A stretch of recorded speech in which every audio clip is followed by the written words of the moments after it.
Alors bonjour, voici une autre fonction. Donc en grand 1, vous avez une fonction auxiliaire. Si x plus 1 plus ln de moins x, donc il s'agit de chercher son signe sur l'intervalle moins l'infini 0. Et en grand 2, la fonction principale qui est définie ici par intervalle. Donc ceci veut dire qu'il y a à chercher donc la dérivabilité, la continuité et la dérivabilité en 0. Éventuellement et interpréter cette dérivabilité.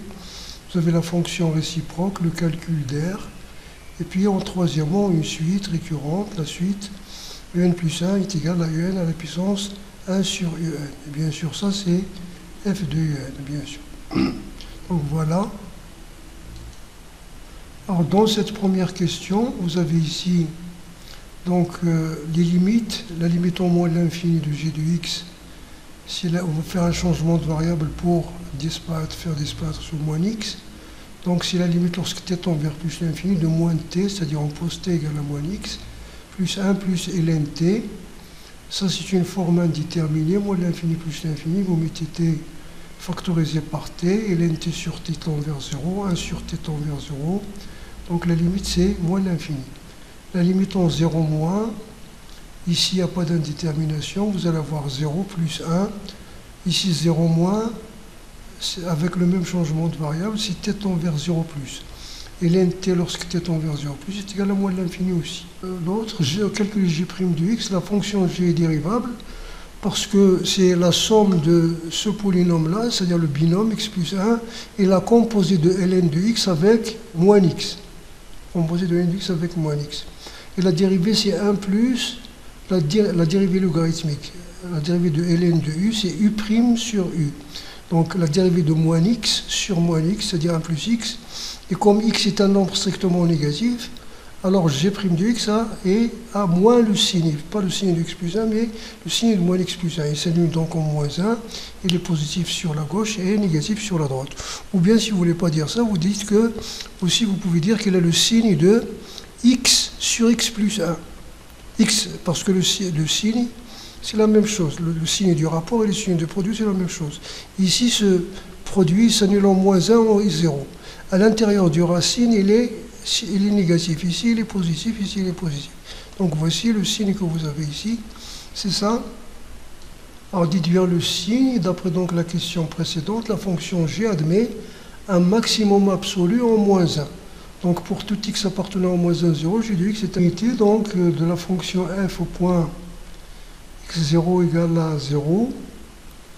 On va chercher la limite à droite et à gauche de 0. La limite donc à gauche de 0, c'est la limite de cette expression. Là, voici l'expression de la fonction. Si vous faites le changement de variable t égale à moins x pour revenir sur les limites usuelles que nous connaissons, donc on va voir ça, t carré moins de t ln t. Et on sait que la limite de t ln t égale à 0. C'est une limite usuelle, donc ça c'est 0. La limite en 0 plus, c'est la limite de e de ln x sur x.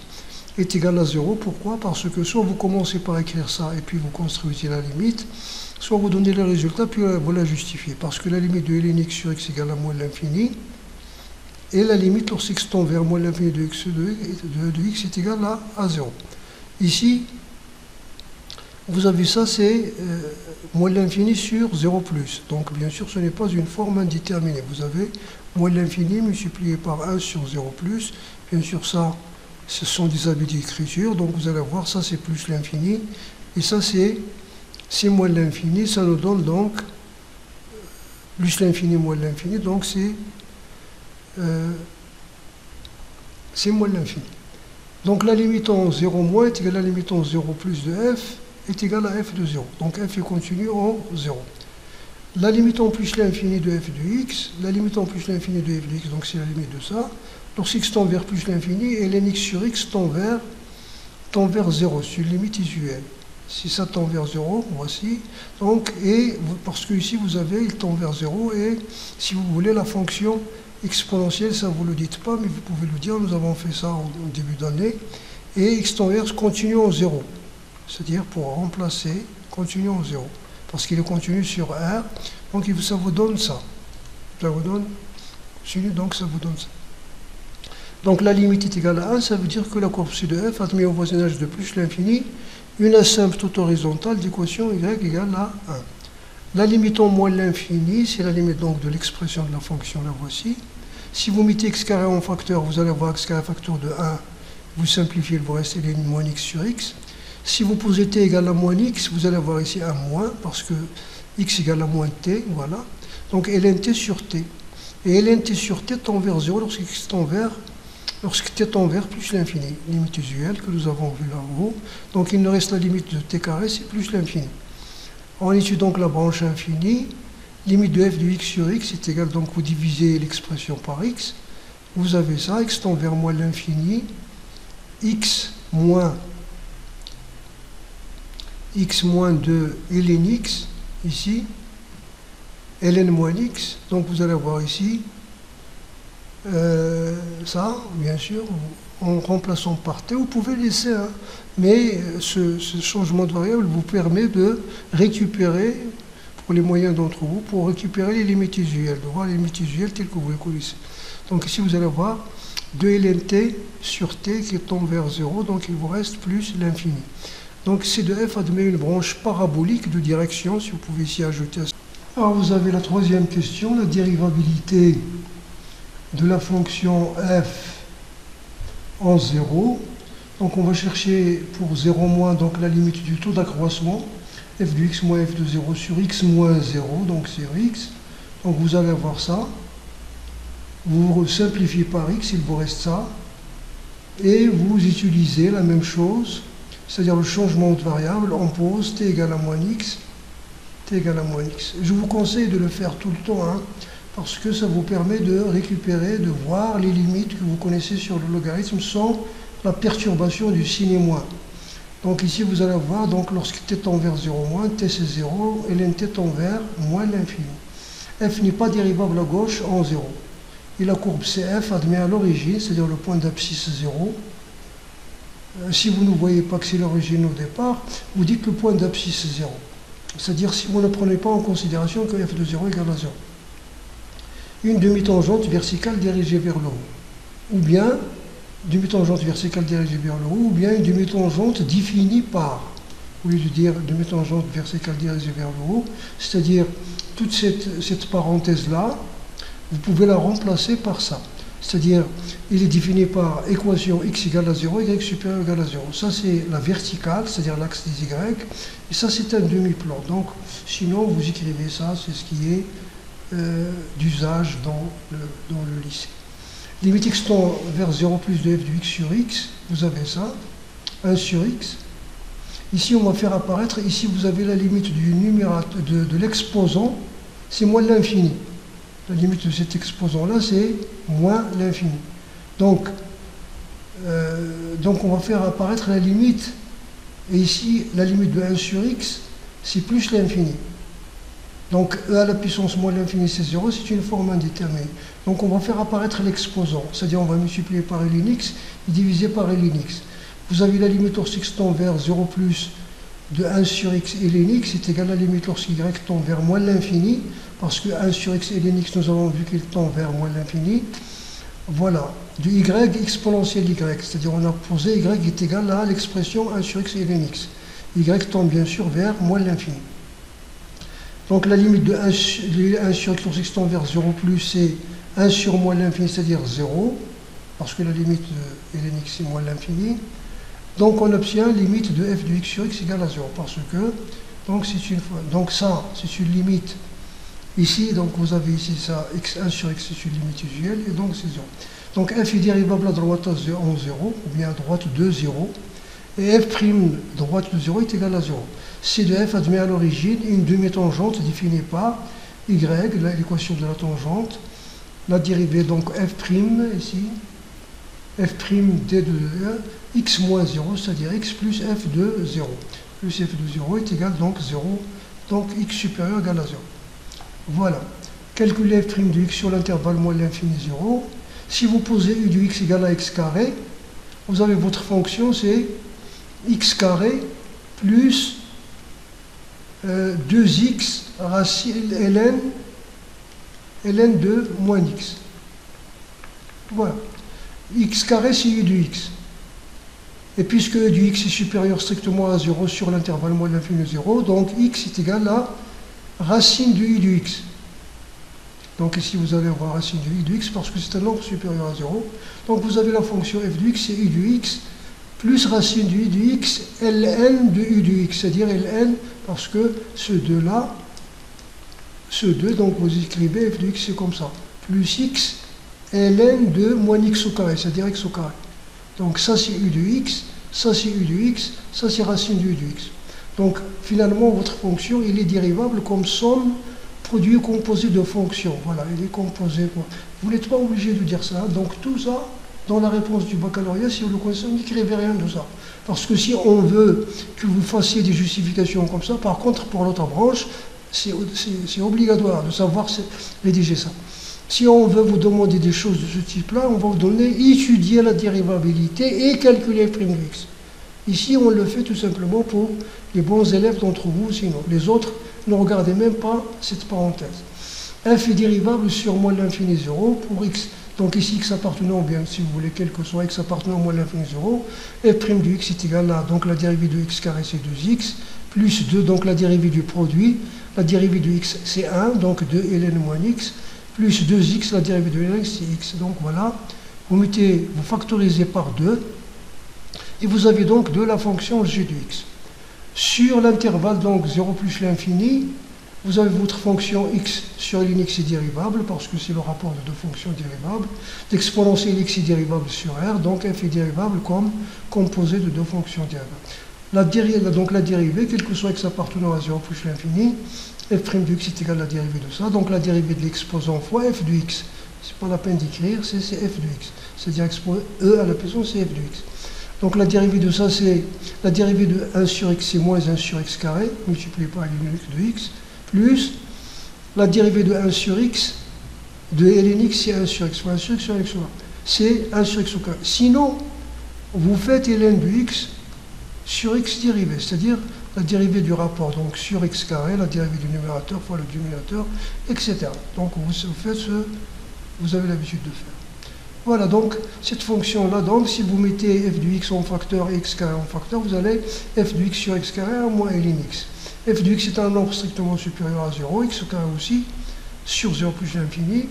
Donc, f' de x a le signe de 1 moins ln x, c'est le signe de ce produit-là. Donc, voilà, d'ailleurs, lorsque vous écrivez les dérivés, il faut ici toujours écrire, donc f' de x est égal à une quantité qui a un signe constant, qui est positif ou négatif, multiplié par g de x, pour dire que f' de x a le signe de g de x ou le signe contraire, c'est-à-dire le signe de moins g de x. Très bien. Dressez le tableau de variation, donc vous avez f' de x a le signe de g de x sur moins l'infini 0, d'après donc la question 1. On obtient donc le tableau de variation, il est négatif, ici vous avez la dérivabilité, donc moins l'infini, ici nous avons trouvé le nombre dérivé à gauche, le nombre dérivé à droite c'est 0. C'est essentiel de faire ça parce que ce signe moins doit être, les signes ici doivent concorder. C'est-à-dire si vous trouvez deux signes contraires, ça veut dire que vous avez fait une erreur quelque part, soit dans la recherche de la dérivabilité, de la dérivée à gauche, soit dans le signe de la dérivée. Donc voici votre tableau de variation. Alors le point d'inflexion de la courbe C dans l'intervalle moins l'infini 0. Alors pour tout x appartenant à moins l'infini 0, ici vous avez f' de x est égal à 2g de x. Et g est dérivable sur moins l'infini 0, dont on l'a vu dans grand 1. Donc f' seconde est, donc ça c'est d'après grand 1. Tout le paragraphe. Et f seconde de x est égal à 2g' de x. Or, dans la question, dans le grand 1, nous avons vu que la fonction g' parce qu'il a un maximum absolu en moins 1, c'est-à-dire g' singulier, il change de signe en moins 1, alors donc le point de coordonnées 1 et f de moins 1, f de moins 1 c'est 1. F de moins 1 c'est 1 est un point d'inflexion de la courbe C de f. Soit h la restriction de f à l'intervalle 0e, vous avez h est continue strictement croissante sur cet intervalle parce que comme restriction d'une fonction continue strictement croissante. Ou bien vous pouvez commencez la rédaction à l'envers. Vous dites, on sait que la fonction f est continue strictement croissante sur un intervalle donné, c'est-à-dire sur 0e, donc, etc. H est admis donc une réciproque définie par J est égal à H de 0e. J donc c'est la limite, parce que la fonction est croissante, la limite en 0 plus de H, H de E. HCF c'est la limite en 0 plus de F, F de E. F de 0, F de 1 sur E, donc c'est-à-dire 0. F de 0 c'est 0. Et F de E c'est E à la puissance 1 sur E. Voilà, vous avez la fonction ici. Nous avons remplacé la limite par l'image parce que la fonction est continue. Calculer h-1' de 1. Vous avez h-1 de 1 égale à y. C'est équivalent à dire que y appartient à 0e. C'est-à-dire ici, parce que la fonction est définie de 0, 1 sur e. Vous avez h-1. h-1 est défini de 0, e à la puissance 1 sur e, vers 0e. Donc voilà. Donc ici vous avez moins 1, vous avez ici y, ici son image c'est y égale.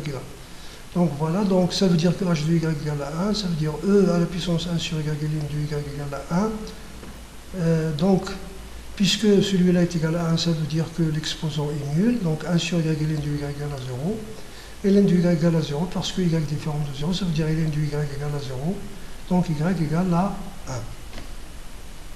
1. D'accord? Comme h est dérivable donc en 1, h est dérivable en 1, et h' de 1 est différent de 0, parce que h' de x est égal à ça. Donc h' de 1 c'est 1 sur 1, f de 1, f de 1 c'est 1, 1 moins ln de 1 c'est 0, donc il vous reste f. F' de f de 1 égale à 1. Donc vous avez ici h moins 1' de 1, c'est 1 sur h' de 1, est égal donc 1 sur f de 1 moins f de 1 est égal à 1. Donc vous avez ici donc la condition pour l'existence du nombre dérivé de la réciproque, c'est que la fonction soit dérivable, c'est-à-dire h, soit dérivable dans l'image et la dérivée est non nulle. Très bien, donc vous avez ici donc au point ici de coordonnées 1 à 1, ici vous avez l'asymptote, c'est-à-dire la tangente ici à le coefficient 1. Ça c'est la coefficient 1, c'est la tangente à la courbe CH-1. D'ailleurs vous avez ici au point de coordonnées 1 à 1, la tangente c'est ça la tangente. Et là la condition est égale. Bien, donc voici les courbes. Donc vous avez votre fonction, donc elle est donc ici de plus l'infini, elle décroît vers 0, et de 0 elle croît, et elle va vers 1. Vous avez en E, vous avez un extrémum, un maximum. Ici, voilà, donc vous avez ici vous avez la demi-tangente verticale dirigée vers le haut. Ici vous avez la demi-tangente dirigée, donc d'équation y, c'est les deux demi-tangentes. Ici, on nous dit que la courbe admet un point d'inflexion de coordonnées d'abscisse 0,6. Ne tracez pas, ne calculez pas l'image de 0,6. C'est-à-dire tracez uniquement un petit filet comme ça, une droite, c'est pas nécessaire qu'il soit toute une droite. Voilà, très fine. Donc lorsque la courbe, voilà la courbe ici, lorsqu'il traverse cette droite, elle change de courbure. C'est-à-dire, voilà, sans chercher son image. C'est-à-dire lorsqu'il touche la droite, il va changer de convexité. Il passe de convexe à concave. Ici, voici donc votre courbe. Très bien. La réciproque, là, voici donc la réciproque. Donc sur l'intervalle, c'est juste un petit bout là. Vous avez donc ici donc la réciproque sur 0. Vous avez ici la réciproque. Là, E, 1 sur E. Voilà.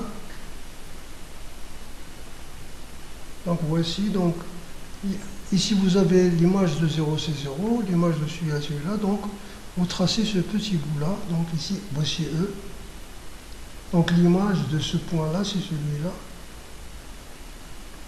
Et l'image de 0, et donc vous avez l'image de ce morceau de courbe, et V de x égale à ln moins x. Donc ici c'est 1 demi x carré, et c'est la dérivée, c'est 1 sur x. Donc voici donc le produit ici, donc 1 demi x carré et ln moins x entre moins e et 1, multiplié par 1 demi de x carré fois 1 sur x.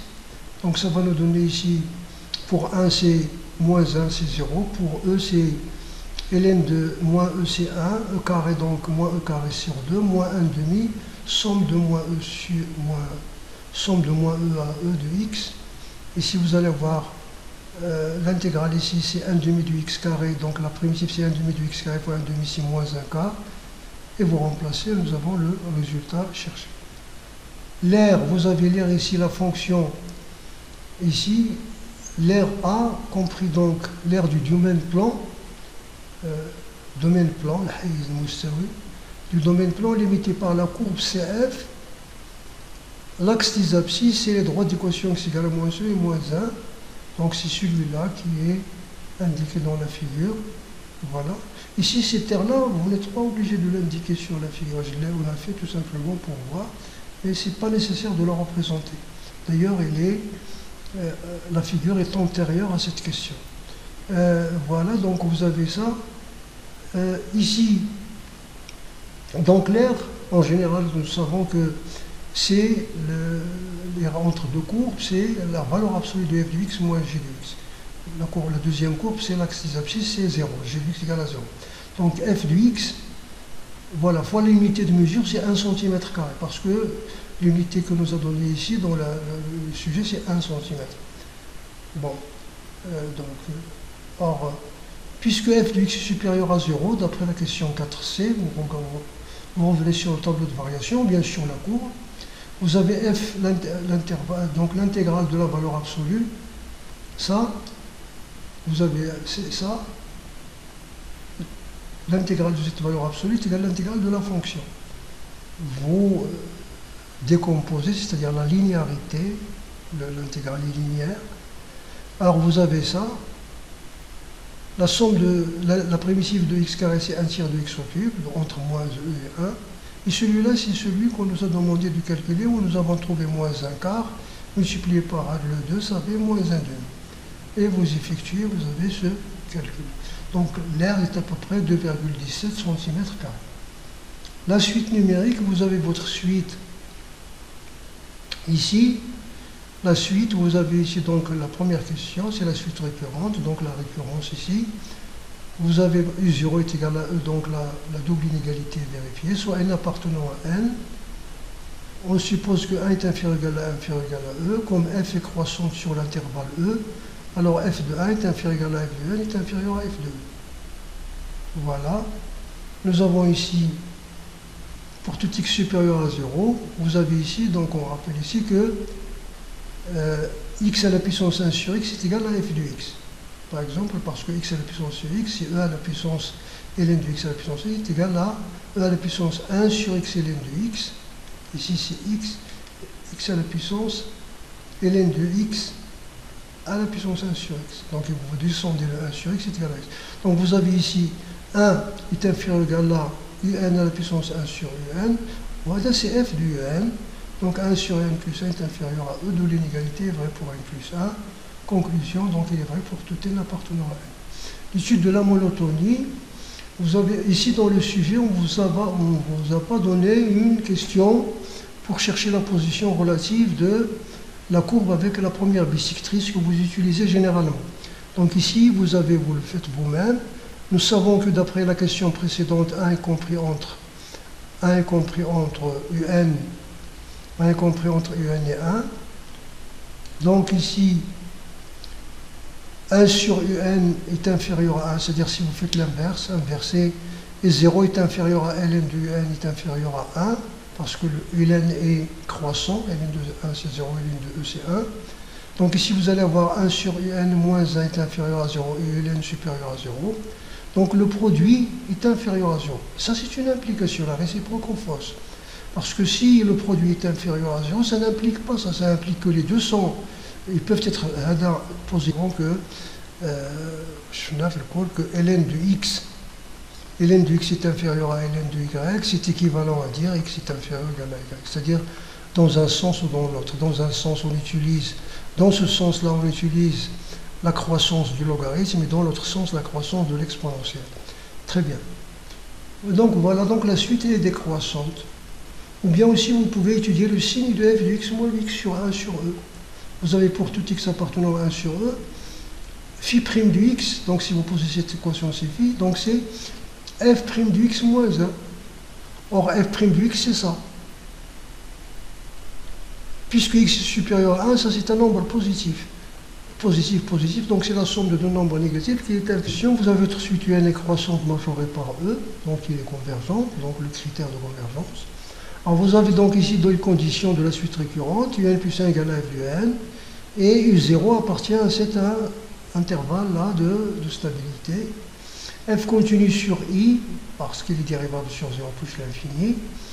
F de i est égal à f de 1 sur e, parce que la fonction est croissante, c'est f de 1 fois f de e, c'est-à-dire 1, e de 1 sur e est inclus dans 1 sur e. Ça veut dire donc f de i est inclus dans i.